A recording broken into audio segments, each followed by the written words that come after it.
Hey, how's it going everyone? Welcome back to another part of Fire Emblem 12 tier list review. I'm not doing this alone again, I am with dondon151. How's it going? It's going good, but are you going to share your tier list? Because I don't know what I'm looking at right now. Ah shit, he saw it. He noticed it. Fine. I think I could swear I shared it earlier, but alright, it's coming up. Here you have it. I hope you see it properly. Here you go. I don't know what we're talking about right now. You know what we're talking about. I know you have every single thing of this memorized, because how else are you going to No, I don't have it all memorized. I need to, like, if I'm going to say, like, X unit to Y place, I don't know, you may have moved them beforehand, and then now I look like a fool. Well, okay. Have I undone my foolish self-making? Can you see it properly?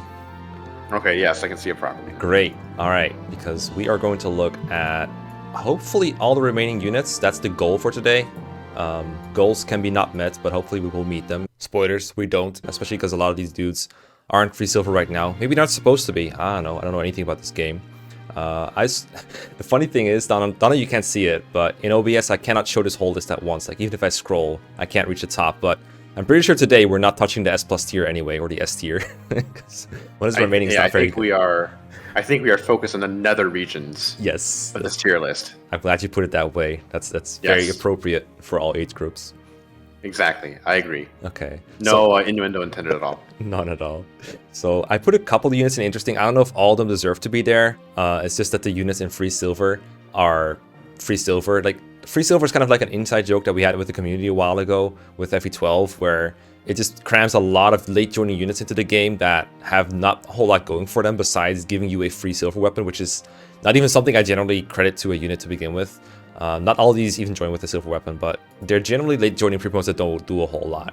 These characters might be a bit more interesting, which might be why we want to spread them out a little bit, or we could just go over free silver in one fell swoop, whatever you prefer. Do you have a preference?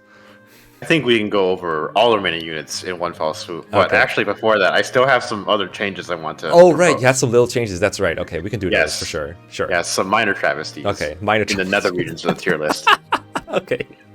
What are we having today? All right. So from top down, right, like the highest placed unit right now that I want to propose a change in is Arlen, who I think is too low. Okay, I got him at like the bottom of C minus. I'm assuming you want him closer to Merrick, basically.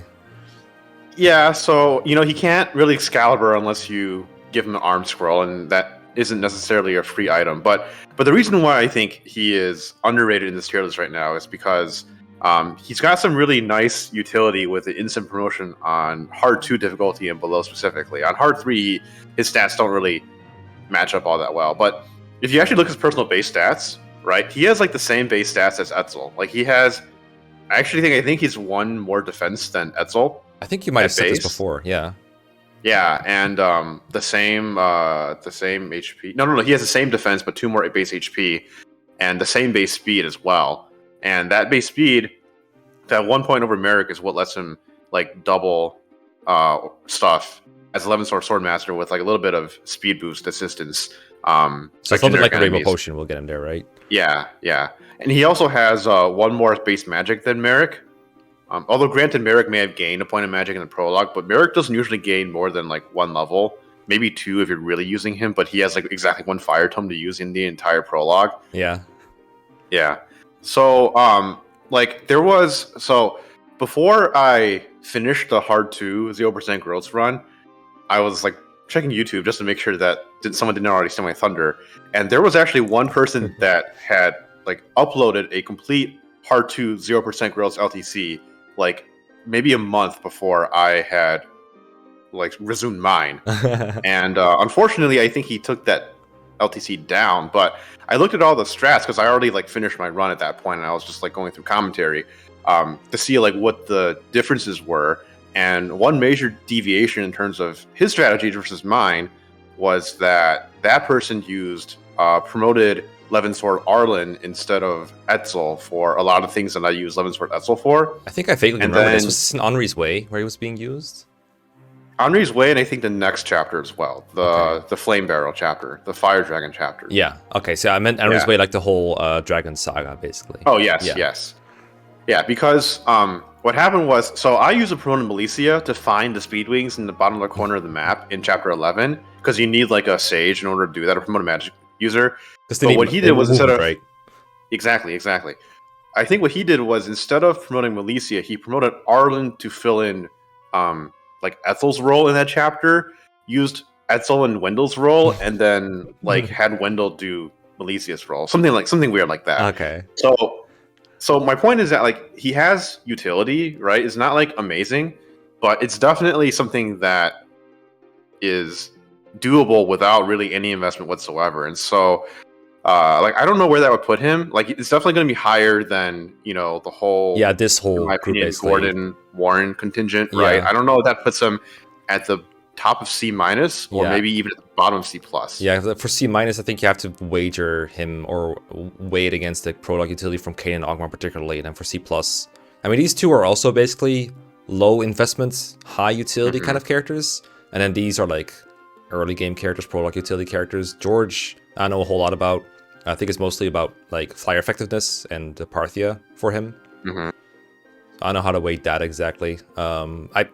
I just have I don't know for sure how he ended up in C minus, whereas Merrick is in C plus, because like the most natural person to compare him to, right, is Merrick. But Merrick has prologue utility, so it would be feasible for him to be a tier over, or a half tier over, I guess is what it is. But I feel like it should be over Barst and Frost at the very least. I agree. And then I'm not sure about the prologue boys, because Kane's prologue utility is literally one chapter, but it's a very good one. Not necessary, but pretty good. And then Ogma's prologue is, I remember it being pretty good. And then chapter 4 itself seems pretty good, although it's kind of forced. I don't know how to weigh that exactly. But then after chapter 4, I feel like Ogma's is not very good in general. Like he's doable, I guess. He gets some XP naturally through playing efficiently, so you already invested into him, even if you're not using him full time. Yeah, I can live with his current placement. Honestly, there's like a range of places where you could generally argue him, and I don't really go too strongly in most places. The thing is that I think on Lunatic mode, Arlen really kind of falls off a bit because his stats don't really carry over quite as well, especially his magic. Like the fact that he has 2 less base magic than Etzel means that he needs a lot more help to get to 2-hit KO thresholds against like the brigands that you face in the mid game. Are you talking like 2-hit KOing with like a Swordmaster 11 sword? Right. I think you missed that on Lunatic mode. Okay. With Arlen. Because I remember Etzel being pretty borderline. Like he needed Capricorn and stuff like that to be able to even 2-shot them on hard 2. Yeah. So on hard 3, like, they gain a bit more HP. They don't gain any res. They don't get any actual defensive stats. They just gain more HP. Yeah. So you need like maybe one more magic to actually 2-hit KO them. And the fact that Arlen's already 2 points behind Etzel, and Etzel already needs all that help, means that like Arlen actually just needs to gain magic or take a Spirit Dust somehow. Yeah, and he was already like running on Rainbow Potion in the first place, right? We already factored that in because he needed that to, I think he said double in the first place. Yeah, that's fair. Or like a Light Forge, an 11 sword. Yeah, which kind of detracts from the whole low resource thing. So yeah, that's fair. Okay, so we got Arlen in a place where we like him. Like, I'd be okay with moving him up further too, but the details are I'm less worried about. I'm more worried about like semi-big, medium-sized travesties, I guess. Yes. The biggest thing. Moving people within the same tier, now travesty, according to Don. Travesty inflation. Yes. In terms of actually moving people to a different tier, though, I think Dice and Maris should go to the bottom of C minus. Okay. Yeah. I think I've said it before when I was tiering these both, but I think these two are very tough to evaluate, especially if you're like not super experienced with the game, because you're never forced to use them ever. So they're never like force deployed. It's just they appear in the preps menu. So if you've never used them, what you can either play the game to try play the game all the way to chapter 10 to try and use them, or you have to theorize their entire performance. Neither of which I have done. I think all I knew really about Dice is pretty high axe rank. I actually considered using him for the draft race once, for that one general that you can kill with the hammer, because I needed someone with like axe rank. And then Maris, all I know about her is like sword rank. I think she's like an unpromoted. You could insta promote, but I don't remember how big the opportunity cost for a master seal for her would be at that point. But that's my main considerations for these two, and I just thought of them as like not really worth the investment and not super good as a training subject anyway. I don't know if there's a whole lot more to them than that. No, not really. I mean, they have okay base stats for that point in the game. They do fall a little short in terms of like the benchmarks to like double dragons as a swordmaster. Actually, like they're like maybe 1 or 2 speed short in that regard. So they definitely will need a rainbow potion to meet that benchmark on hard 2. And on hard 3, I think they actually need like extra points in speed plus a rainbow potion to meet that benchmark. Because I actually checked stats this time because I didn't want to just like eyeball things without really knowing what I was talking about. So like in chapter 14, for example, the ice dragons have 17 speed. Very rarely they can have 18. So you need 21 or 22 to double them as a sword master, and they have 13 base. So you need 7 or 8. I'm sorry, 8 or 9. I'm like, yeah. So I just woke up, guys. Don't worry. So you need 8 or 9. So Dice and Maris are actually like 3 to 4 points short of that benchmark, I guess. But you're saying they're closer to like Dolph and Beck, I guess. Well, they're there, right? Like Dolph and Beck. Oh yeah, Beck joins like at the end of. Dolph doesn't even exist. Yeah. Right. And Beck is actually 1 point higher than they are, and doesn't require like a. Yeah, but he joins late into the Ice Dragon one, so he's only around for the Ice Palace. Right. Whereas Dice and Maris are around for 11, 12, and also 13.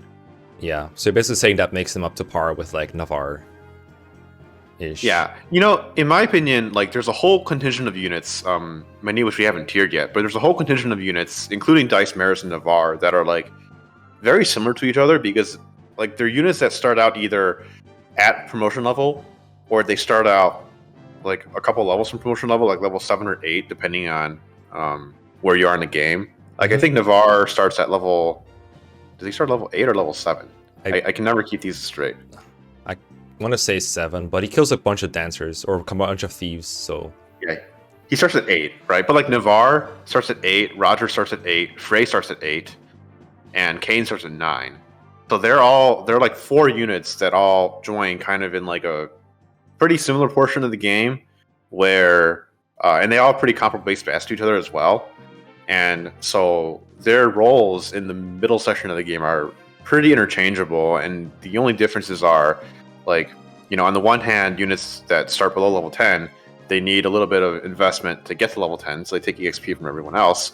But then they're around to, like, I don't know, maybe do stuff in Chapter 9, which is kind of a busy map, and you can reclass them to, like, Hunter or something like that, and snipe some Draco Knights or whatever. Things like that. Yeah. That makes sense. And then weapon ranks, I guess, is another differentiating factor between, for example, Navarre's sword rank and everything. For Dice, like I said, the axe rank. I guess for Malice, it'd be sword rank and the ability to use like the... I guess Wormslayer doesn't matter because if they want to go Wormslayer, they're probably sword mastering anyway. Right. So it doesn't do much, except like it adds some damage, I guess. Maybe reach 2-shot thresholds, maybe. That's all I can think of for Maris that she would have as an advantage. But I think Dice is better strength anyway. Okay, so we can move these two to like the same tier. That's fine with me, like below Navarre, and like you said, they're pretty similar, so we don't need to stress about where exactly they go compared to each other. And we'll probably end up putting Roger there and Frey. I think Frey's a little further from promotion, but he also joins a lot earlier. And then I don't know who else you named, but we can get to those when we get to those, I guess. Yeah, I think someone else that's pretty close to them is Castor. Oh, right. Because Castor's down the bottom of D tier, but Castor joins at level 7 instead of level 8, and he actually joins significantly earlier than like Navarre or Frey, even. With similar enough bases, in your opinion? He has the same speed base as Frey. He has one lower base speed than Navarre. His bases are like overall maybe a little bit lacking compared to those people. Granted, he is one level lower, so he gets one level of growth to kind of make up for that slightly. Yeah, but he has time too. By like fractions of a point. Yeah. But it's like chapter 4, right? It's pretty early. Yeah. But I think like one thing that helps with Castor is like, sure, technically anyone can go to Hunter and use a forged iron bow to help out in chapter 9 to snipe down wyverns and to like, position yourself to counter mages and whatnot. But Castor actually has C-rank bows at base. So he gets a little bit of extra power from that, and he can use a killer bow instead of just the forged iron. So he can let someone else use a forged iron, like he can have Aaron as a sniper use a forged iron. So he has a minor benefit in that regard. I think long term his utility probably isn't like quite as good, but you could definitely like there's definitely a possibility that you can get him that EXP to promotion, right? Get him that like 2 points of speed, 3 points of speed that he needs with a Raven Potion to double stuff as a Sword Master, and then he just does all the same stuff that everyone else does in the mid game. Works for me. Okay, I'll move him up. That's good with me. I think I initially moved him sort of that low because my mentality was like, okay, Castor is like a bow specialist, but he joins after all the ones that help in the early game, so he misses out on a lot of the things that Gordon and Ryan and stuff get to do, and even Warren, for example. But that assumes that, like, first of all, that they are tiered accurately, and B, that he does like no significant utility over those. But if he performs similarly to this club of units, like Navarre, basically the Navarre club, then I have no issues with him being in C- at the very least. I could even see him, like, honestly above these, considering he still has some free utility left in him. Like, he's in at least one chapter with some more Draco Knights, the chapter 5, I think. I don't know if you really want to fight those with Castor, because you might just have to Palace solo them, considering how they're positioned, the ones in the chapter 5. But it's like something you could do, I guess, even if it's just to get him XP. Seems fair to me. Okay. More Travis minis. I was going to suggest moving Macallus up to both Thieves. Macallus. Where did I even put him? Oh, there he is. D. I know it's only like 3 slots in D tier, but Okay. I think that the positioning of him relative to the other units is probably kind of important because like you can get away with never using Beck and Dolph and Abel and because they like do contribute like nothing to the team, right? Yeah. And technically, like if you have a complete team, Macallus doesn't really contribute that much either. But on hard 2, you can like kind of seriously try to use him in some ways, and it will work. I mean, the thing with Macallus is just like he has actually pretty good bases, right? And a lot of stats that you might be lacking in some other, especially units that join at the time.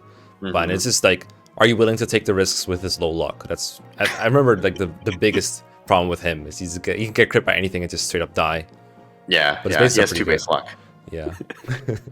At a point in the game where the enemies have like around like I don't know, they have over 20 skill, right? So by that point they have over 10 crit. Yeah, Macallus is like, okay, do you want to face Luna Druids from FE7, but like different numbers? Every single round of combat. Yeah. Yeah. I guess in hard 4 it's a real problem because they attack before he does, so he doesn't do anything at all. And you can't even like outrange them with some kind of sniper reclass because they also have 1 to range on lunatic and everything above hard 3, hard 4. Well, you can do longbow sniper. Yeah, you could do that. He is technically the best longbow sniper because the longbow snipers are all pretty trash. I mean, wouldn't you at least want bolt? Wouldn't you at least want bolt rank on your longbow sniper? Do you really though? I mean, longbow is a C rank bow, and sniper starts with the base C rank. Yeah, my point is the only thing that you get from bow rank, the only thing you get from base bow rank, which I don't think there's anyone that actually gets to A aside from like Macellan.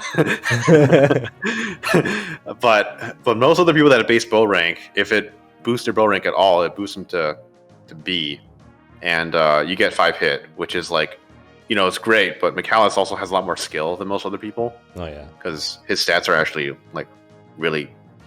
I say really good. They're not really that good, but they're like. No, like you said, a trained unit with the growth in this game will be much better probably. But he's free, and you might not have like all your slots filled with units with better stats than Macallus.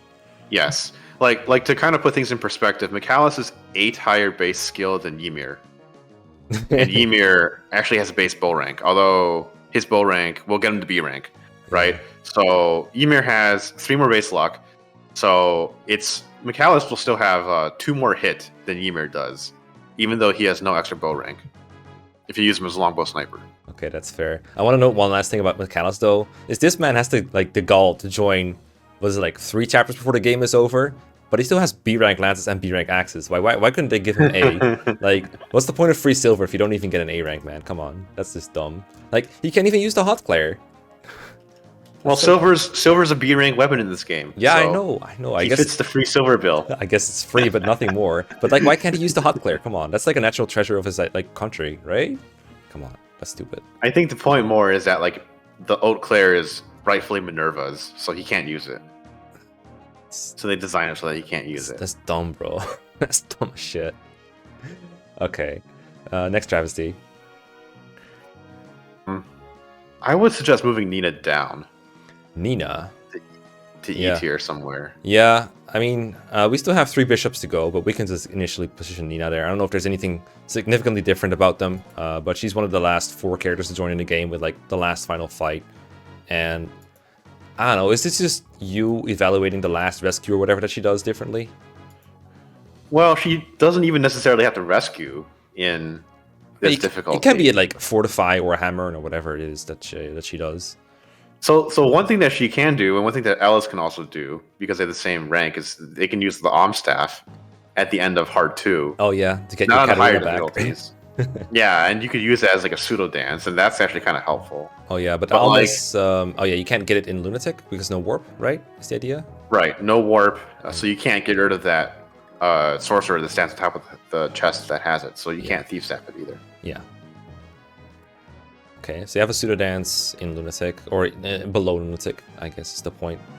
And then, I mean, that seems better than like almost all of E tier to me.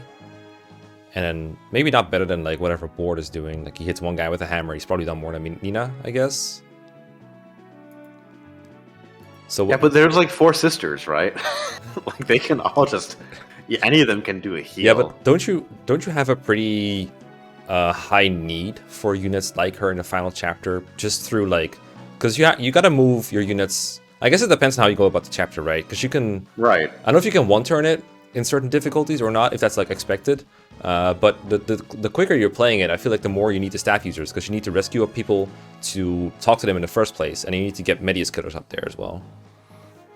So I will say that for my 0% growth run, I one turned it without using the sisters at all, except for the Alm Staff. Yeah, but it's a little different for you though, because you have warp. I guess it's like legit for hard 2, sure. But I guess that means, I guess in that way, if you're on hard 2 and below, you have warp, which innately makes Nina less valuable, I guess, because warp instead of rescue is way different. Plus, you'll be using your rescue in efficient playthrough before then. So even if you have rescues left, it's not going to save as much time because you could have used the rescues elsewhere, I guess. Yeah, so that'd be valid. And on Lunatic and higher, I think the standard strategy is to 2-turn that map, because you just don't have the movement tech to like recruit all or kill all of the sisters and then also kill Medius in 1 turn. Yeah, I think that can because you don't have warp. Yeah. So in that case, like rescue isn't all that useful because you have the time to move all of your recruiters up there. Like it makes it a little bit more helpful in the sense that, like, you know, Julian, you can't reclass him to Cavalier, so you do have to like somehow movement boost him up there, and it's helpful to have a rescue staff user for that, I guess. That's such a funny restriction on the characters. You can't reclass I know, right? Yeah, but like Minerva and Sirius, they're both promoted, so they can just go like Draco Knight or Paladin, and then Merrick can reclass a Cavalier. Yeah. Or you can use a Master Seal on him, he can go Draco Knight as well. I think the funniest bit is when you don't even care about recruiting them all. So what you can do to get a 2-for-1 deal is like you get one of them up there, they talk, and then they have still an action afterwards. They can kill another sister. Yeah. Which I guess also cuts into your utility a bit if you're not assuming full recruitment. I usually assume full recruitment, no recruitment cost, so that's not going to factor into here. But especially the argument I said earlier about warp kind of trivializing them to a bit, where rescue is not applicable, and then what you said as well, I guess that's fair. So they would go down to E tier. Where exactly did you say to put them? Above Wolf, below Wolf? I have no idea. Okay, we'll go above Wolf. I think honestly we should just put the other bishops there as well, then, or like, do you think they deserve a different placement? Well, I think Ellis is definitely in the same place as Nina. Same rank, right? They can do the same thing, more or less. Yeah. Right? Lena and Maria are definitely a cut worse, though, because they can't use the Alm Staff, so they can't do that shenanigan on hard 2. Yeah. And then Maria, especially on hard 3, like, she only has C-rank stabs, right? So she can't even do anything but physic. She can warp someone away from Medius. And Alina also cannot like fortify on hard 3 and above because she doesn't have A-rank staffs either. So they are like actually notably worse than the other sisters. So like F tier? But like, because like this is I their don't know. only turn to contribute, right? So Yeah, it's their only turn. They get one turn to contribution. but- Like we're splitting hairs right now about that one specific thing. So, but it's free honestly, still. you put them. You can put them like next to each other. You can put them like in the same tier, like with separation, just like arbitrarily between some other people. I have no idea. Man. Okay, I'm gonna put them here at the bottom of E. I still like that that whatever the hell it is that they're doing, it's free. Whereas if you want these to do anything, you gotta field them and train them or do something with them. Do funny forges things with them. But yeah, not good. Not very good. Like, I don't know, man. It's the Mekkah's fight is like, if someone needs some more HP to survive him, they can provide it sometimes, I guess, with like some kind of staff. Even if they don't start with it, you can trade it to them. Well, here's the thing, and maybe I'm just like a dirty elitist now, but like I don't know anyone on a higher difficulty who doesn't cheese that fight. Right? Like I'm pretty sure the entire point of the save point on that fight is so that you can cheese Mathis. About cheese, you mean like a crit, right? Yeah. Yeah, that's true. That's true.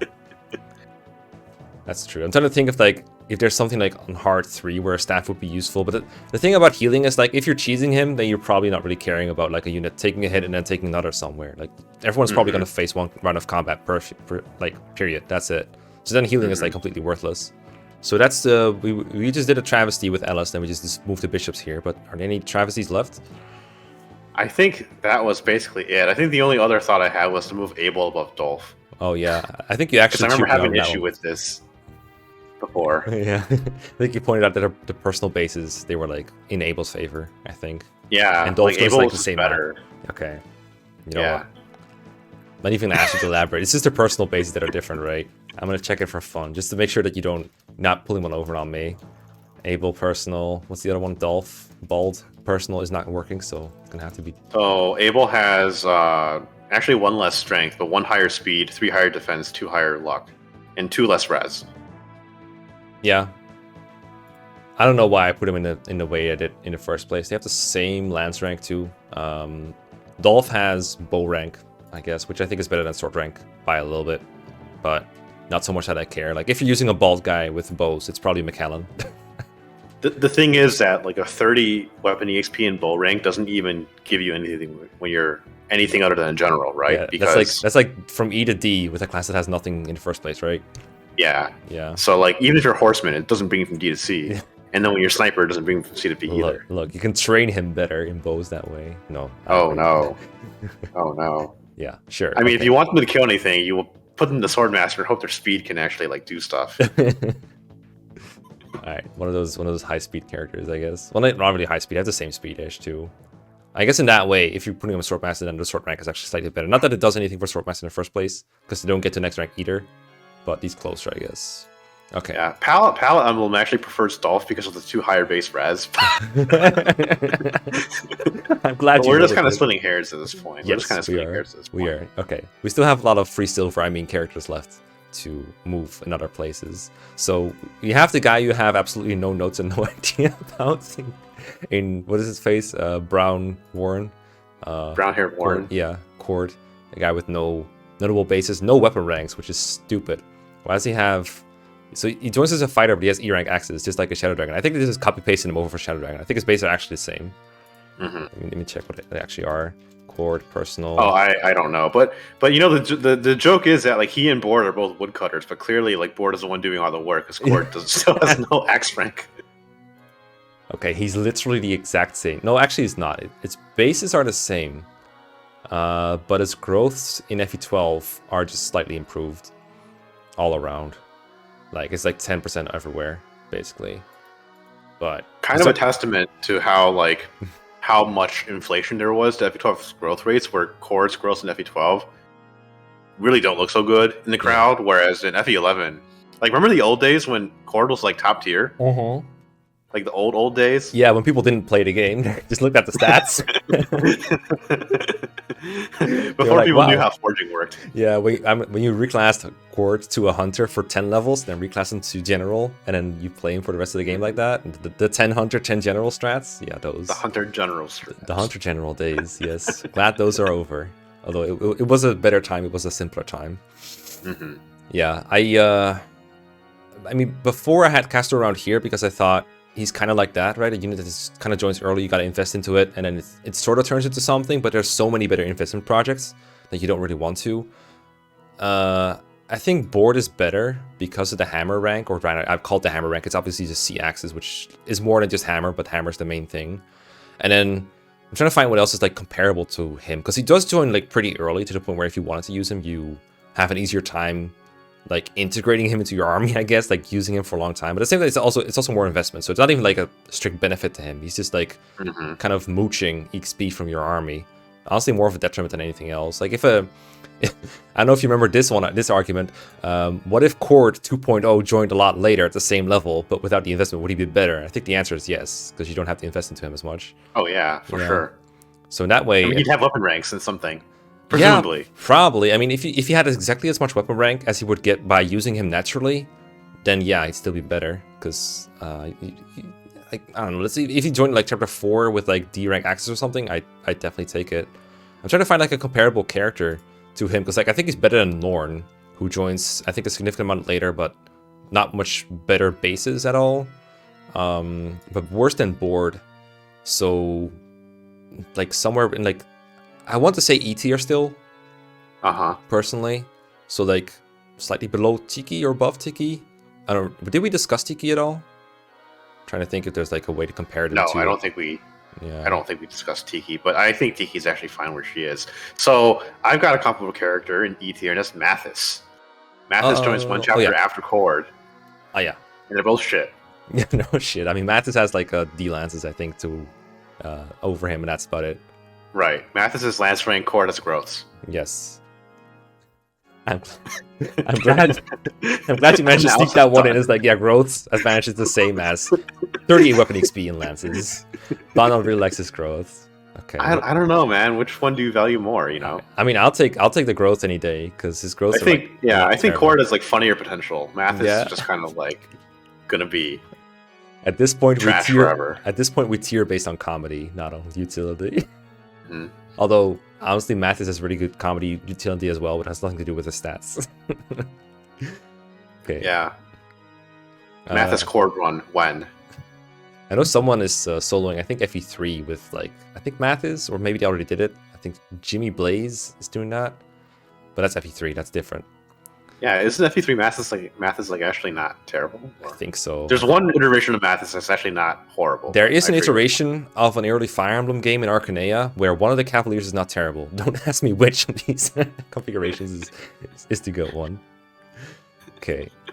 Speaking of comedy, you want to talk about Wrys? So he has prologue utility, so that's actually pretty unique. He actually heals in prologue, and I remember stressing out in prologue about using Wrys, because you only get 1 heal early, and you get like 1 from prologue, 7 from like a drop from Cain, I think, and you have it for prologue 8, so you don't run out. But I'd be like, oh god, what if I run out of heals? But healing is interesting in this game. I said it before, because you only heal like 10 HP with him, or even less sometimes. So it's really hard to get people back to full HP. You actually have to do a lot more math to make sure people survive. It's not just, okay, you do an enemy phase, and then you heal them, and then they're good to go for another enemy phase. It's more like, okay, if someone does this enemy phase, and I heal them, do they have enough to take on another enemy at all? And sometimes they don't even do that. But generally that prologue utility is really good. And then 3x is like, he doesn't really do anything there besides running away. And then after that, he's just a cleric, but everyone else is a cleric. So really his only advantage, I think, is the staff rank that he has, like a slight bit. But considering there's enough options for pre-promotes and everything that have staff rank, I feel like I can't really argue him too much higher than like maybe a C- or D, and that's like stretching it, I think, because he really has no personal stats to speak of besides the staff rank, I think.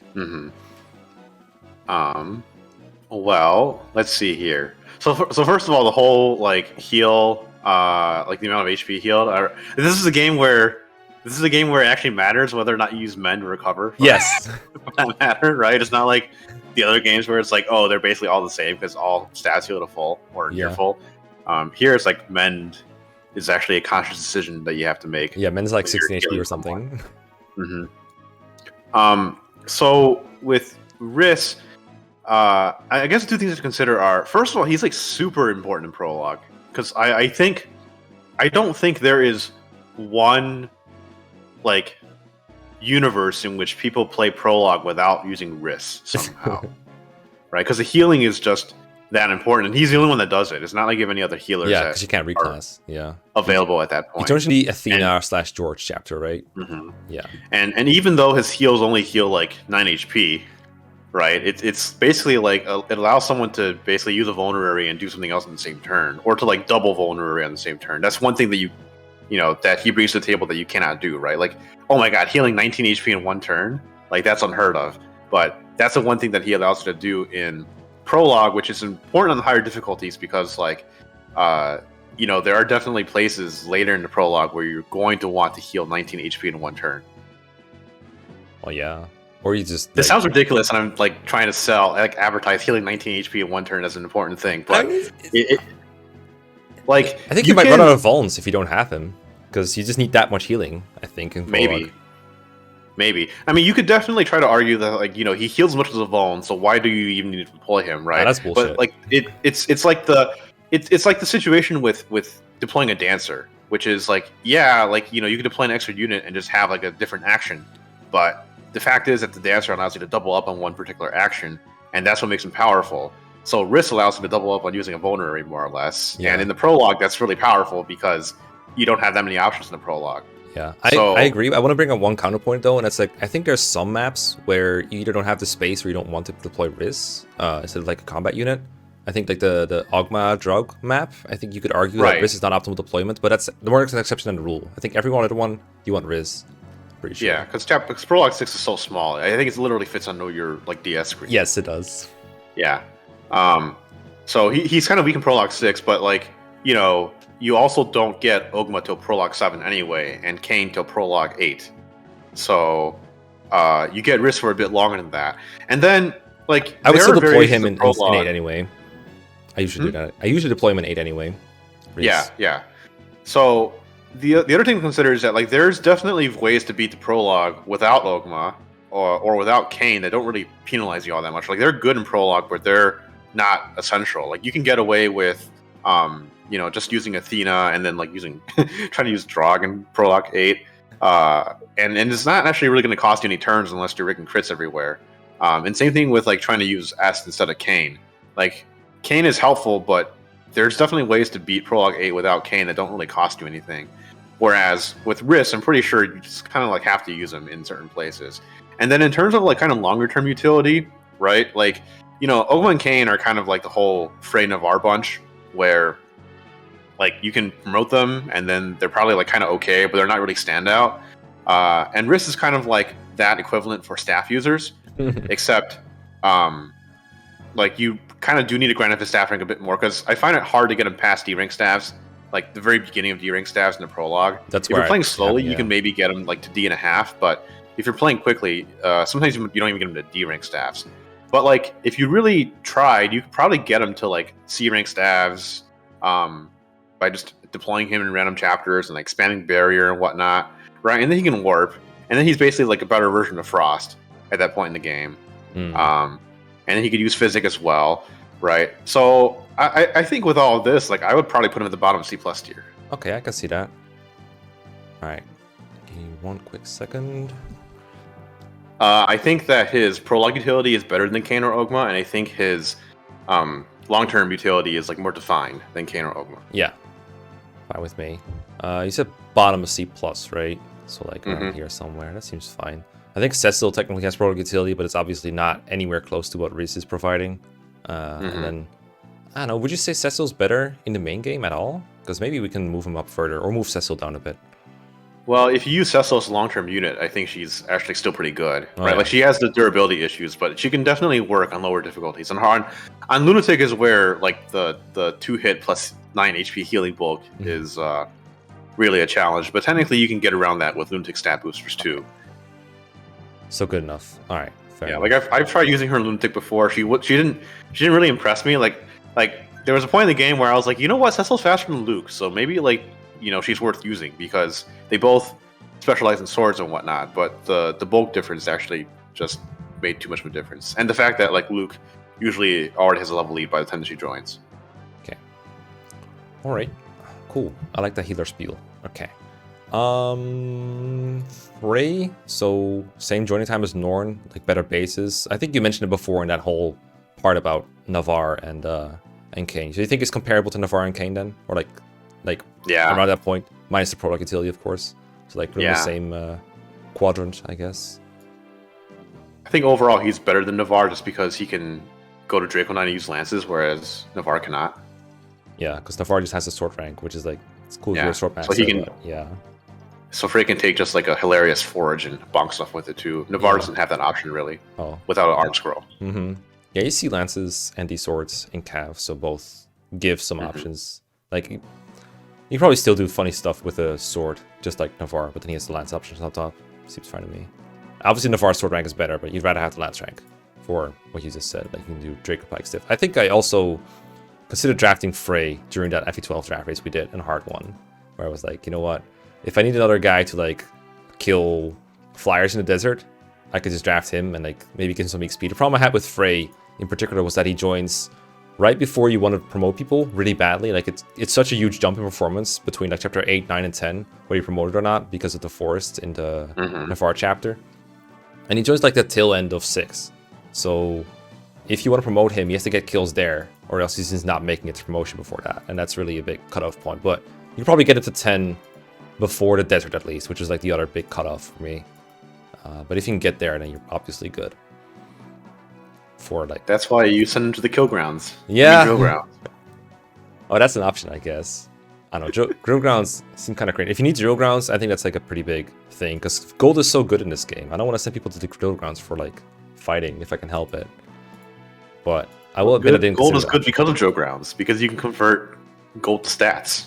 But I like to convert my gold to stats through like buying stat boosters because like I guess they're both permanent stat gains. I guess. I don't know. You do actually get more bang for your buck with the drill grounds in terms of like units gold spent per stat, right? Because drill grounds are like almost bonus EXP in this game, like Radiant Dawn bonus EXP. I mean, you gotta win. Your level ups You gotta are. win. Well, you gotta win, sure, but like depending on difficulty, the winning is not really the hard part.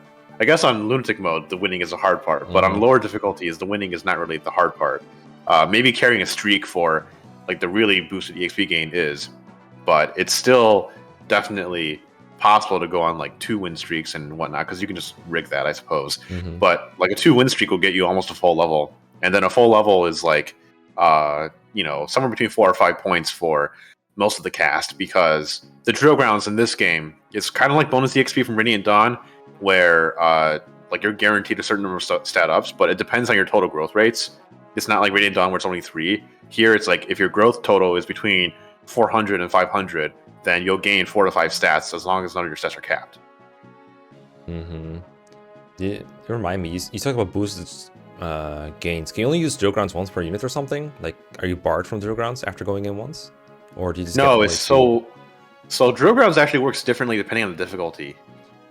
Like on lunatic mode, it works a little bit differently than a hard 2, and I actually don't know if it works differently on hard 2 than a hard 1. But basically, the way that it works on like the basic difficulties is you go in for a fight, right? It generates an enemy and a wager based on your stats. And like the higher your stats are, the higher the wager is. If you go into drill grounds at level 1, like your wager starts out at 200 gold. That's the minimum wager. But you go into that fight. Obviously, if you lose, you die somehow. Like so much for being drill grounds, right? Like this is not a arena for practice. You practice, you die, you're dead. Sorry. It's the Barter versus Carla kind of training. Yeah, exactly. But if you win, then the drill grounds will say, "Hey, do you want to fight this next battle?" It's like it's like 3 houses arena, right? I think 3 houses. Yeah, like it has there's a arena thing. fighting that you can do, where it's like you continue your battle at the same HP that you started at before, Except you don't fucking and then you die, try to though. win a streak. Also, 3 houses gives you an opportunity to heal. This does not, I think. Yeah, this is not. So generally, it's like pretty hard to carry on streaks more than like 2 at a time. Although there are definitely some setups where you can get like hilarious win streaks. Like Tiki can actually get like easy 4 to 5 win streaks because the enemies in the drill grounds don't take into account her Dragonstone bonuses. So like the first 2 or 3 fights, she'll take like no damage. So it's actually like really easy to train Tiki in the arena with like a Firestone. Just like take Bantu's Firestone and just like roll over the drill grounds. That's funny as shit. Tiki gaming. You can do that with Bantu too, but he doesn't gain stats when he levels up. That's the problem. Unfortunately, because that would make him usable, right? That would make him probably a little bit better than F tier. He gets better than you, Bello, if you do that. Yeah, exactly. Gaming. Okay, so we've concluded that we can probably train Frey in Throw Grounds if we really need to, and that is like makes him trainable. Okay, I guess the same goes for Roger in that way, right? Because he joins at level 8 at the end of the bridge chapter, like roughly halfway through, I guess, depending on how you're playing it. And then his bases in this game are pretty good, I think. And he's a lance rank. Let me check. How much? Do you remember how much lance rank he has? Let's see. He has the same base lance rank as Frey. All right, that's pretty good. He has, so compared to Frey, right? He's the easiest one to compare to because they have like the same weapon ranks. I guess Frey has like some sword weapon rank, but like I said, 30 sword weapon rank is not really helpful. We're aiming for Draconite for him anyway, so it doesn't really do a whole lot for him, right? Right. So Roger has higher base speed by 3, which is a lot actually. Yeah. Like Roger is one of those people that you promote in Swordmaster and he'll just like double stuff in in Henri's way. This seems not the wyverns, but he'll double like the fire and the ice dragons, I think. But Frey has a little bit of a kind of significantly higher speed growth. Like 15% is nothing to laugh at, I guess. But to be fair, they're not going to gain a whole lot of levels. Dude, Frey has so much more HP growth. Damn, he's like 30% more. Yeah, and Frey has like kind of better strength and HP kind of in the longer run as well. So really, it's oh yeah, Frey has like 2 more base strength, but Roger actually has better growth. He's 15% more. Yeah. So I mean, like there's like the growth and base trade-off, which is bases are more important than growths in generally, many respects. So really, it depends on. Do you think Frey deserves credit for being more available than Roger, or do you think Roger deserves credit for just being faster than Frey? Yeah. I mean, I think you gotta, like I said, I think you gotta use Frey either with the drill grounds or with like picking up scraps and not really doing a whole lot. It helps that he's on a mount though, or like that he can use a cavalier class with like his good rapper rank, so it makes it easier to catch up and like stay behind a bit if things are too dangerous, but come in for a kill if he needs to get a kill somewhere. I mean, Roger can do the same, but he can do it later. So Frey can like is not entirely like last time you mentioned Linde and how she's usually not in the front of things, and she's probably not contributing when she's around. She's just kind of getting XP at her own benefit, but not really helping the team much. I think Frey could help a little more in that respect, but it's still obviously just not frontlining a whole lot. But I do agree that they're like super similar. And Roger, so you get into, so you're Roger, right? And then you beat the bridge chapter. You had him as knight for that chapter, so he's probably not doing a whole lot. And then after that, what do? Do you like drill grounds him right away? Because I feel like if you don't do that, then he's going to be unpromoted for some really bad chapters for him. Well, what I would do is the FE11 Classic, which is Hunter General. I'm just kidding about the General, but Hunter probably, because Chapter 9 has a Draco Knights, so he can take some Draco Knight kills, and it's a pretty easy route to level 10. Okay, fair enough. Which is probably what Frey should do too. Yeah, Frey can do the exact same thing, but better in that respect then. If that's the most optimal path for Roger, then I think Frey just has more options, because he joins at the same level but earlier, so he can do all that and then more without too much benefit for Roger, I feel like. That's my instinctive guess. So yeah, really, Frey just needs to hit that speed benchmark to double stuff the Swordmaster, because he definitely has a chance to not hit it, even though I mean his speed growth is pretty good. Like he has 55% personal base speed, and if you reclass him to like Hunter's 25, but like Archer and Myrmidon have 30. So really, you don't want to leave him in Cavalier, because if you leave him in Cavalier, he has only 65% speed growth. But you put him in like Hunter, he'll have 80%. So he's got like a pretty good chance of just like leveling up speed. Bro, just put him Archer for more speed growth. Yeah, if you can afford it, you might be able to. But like overall, the 5% difference versus just having one move and killing stuff easier in Chapter 9, probably better to go Hunter. Okay, but winning arguments on the internet though, pretty important. Okay, yeah, don't. Hunter seems better than me too. Okay, pre-promotes, actual pre-promotes, Horace and Daros. I think Horace is like, he joins in 12x as like a general against a bunch of Roros that sometimes carry hammers. 10x. 10x? Oh, I said 12x. See, I always confuse my guy in chapters because I never played him. So, just like this game. And then I don't think he does anything in that chapter. You can like maybe trade him a bow and he could probably shoot something safely, but all the Roros probably kill him too much. But then after that, you just reclass him to any promoted class you want, like Draco Knight or, I don't know, Sniper, Swordmaster. And he probably does okay. I think I also used him in the Hard 1 draft race, or like considered picking him because he's not that terrible. But he's definitely short of like people you've trained at that point, which is like par for the course for FE12 pre-promotes. But he's like, I think he's like actually close to getting doubled sometimes, if I'm not wrong. It might depend on like Rainbow Potions and everything. Remember, he was not like foolproof. I think he also faced some crit. But I remember you using one hard too, and he was like good enough to be deployed at the very least. So he must have some value. He seems okay to me, like a C-ish tier kind of guy. I think I used him in one map. Yeah, I think you used him in the Fire Dragon map, right?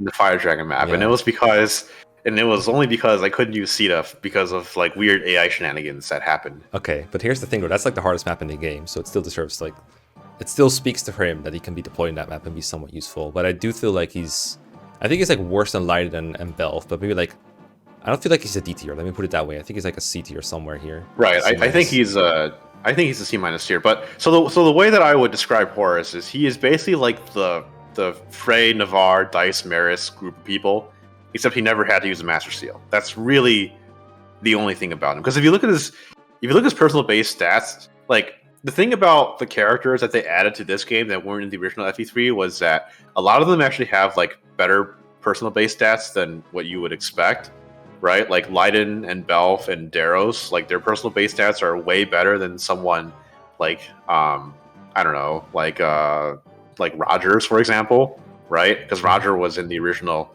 FE3. Was he in the original FE3 book too? No, they cut him from FE3. Oh. Who was in the original FE3 book 2? I don't know, like Navarre, right? Or like Kane. Yeah. Yeah. So like Dolph and Leiden, they have like, and Daros, they have like much better base stats in general, like, 17 base HP versus 7 base HP and stuff like that, right? So then you'd expect that they do the same for Horace, but Horace actually doesn't really have that great base stats, because it looks like he has good base stats, but a lot of those are his general bases, and then when he reclasses out of general, his stats actually look like complete trash in many regards. Like his bulk is very, very bad. So like for example, Kane has 9 HP 4 defense, and Navarre has 7 HP 4 defense. Horace has 6 HP 2 defense. Yo, that's his personal basis. That's kind of ass. I guess it was promoted bases that made him look good to me then, like the low investments, right? Low and just promoted bases. Right. I think he joins and he's not like. Go ahead. I was gonna say like he joins like he's one of the first. I wouldn't say one of the first pre-promotes to join you, but he's like the first of like a whole bunch of them that joins you. So I guess by comparison, he looks a bit more impressive. Whereas by the time you get to like I don't know Abel or the Beck or whatever, like you've already had like 5,000 of these like pre-promoted clowns that don't do anything. So I guess by then your expectations are a lot lower. I guess I'm just trying to figure out why I liked him. Also the Lance rank, I guess I kind of like. That's the other thing that I enjoyed about him. The Lance rank is helpful because getting the B rank Lances gives him an extra 5 hit when he's using a Forged Dragon Pike, right? Or when he's like using a Silver Lance. Like Silver Lance, it doesn't really help all that much, but theoretically it could help in like one situation or two.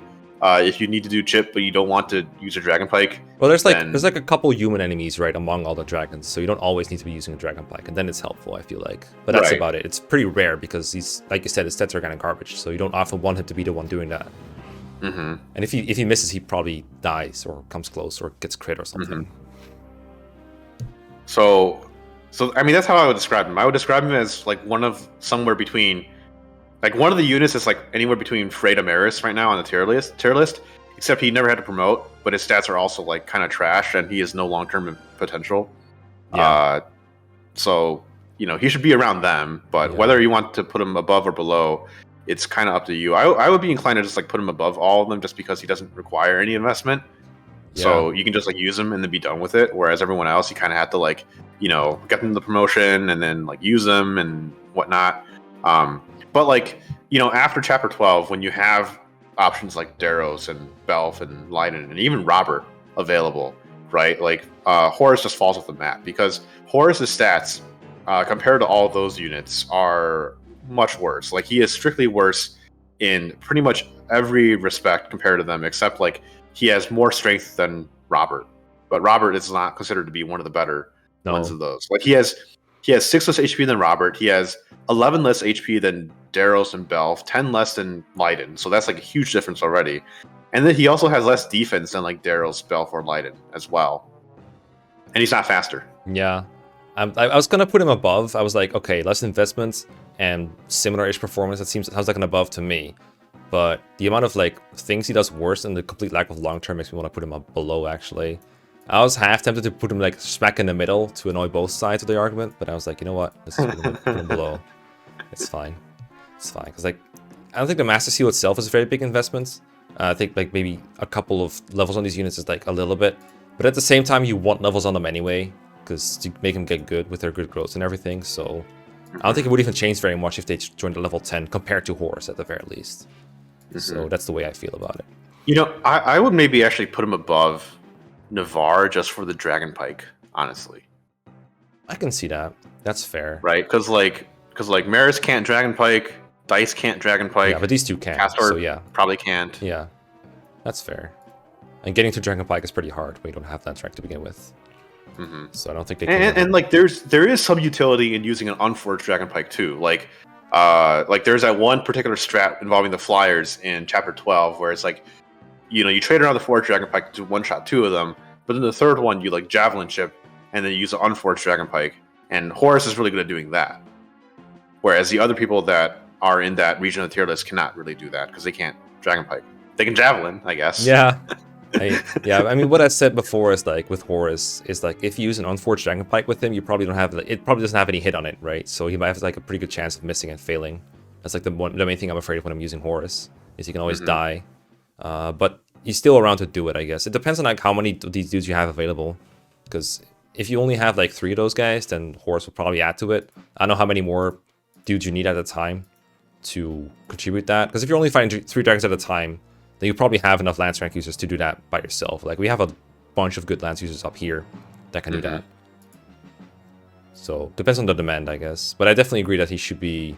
I think I can buy the argument that he's better than the people who cannot Dragon Pike at all. So I'm happy with where he is. I'm really looking forward to Darrow's because I think I had him at like the Berserker tier list that I made. I think I had him too low. So believe it or not, we are only halfway through this analysis because Dondon actually has interesting things to say about not just the interesting question mark units, but also a lot of the free silver units that I thought would not be interesting at all. I think this series is yet another testament to Dondon's analytical brain. The fact that he knows way more about Fire Emblem than anyone else, even outside of the context of an LTC or 0% growth playthrough. So I've decided to split this video in 2 and upload the remainder of this at a later time. In the meanwhile, I recommend you subscribe to Dondon on YouTube and maybe follow him on Twitch because I know he's working on a really interesting project there. I'll see you next time.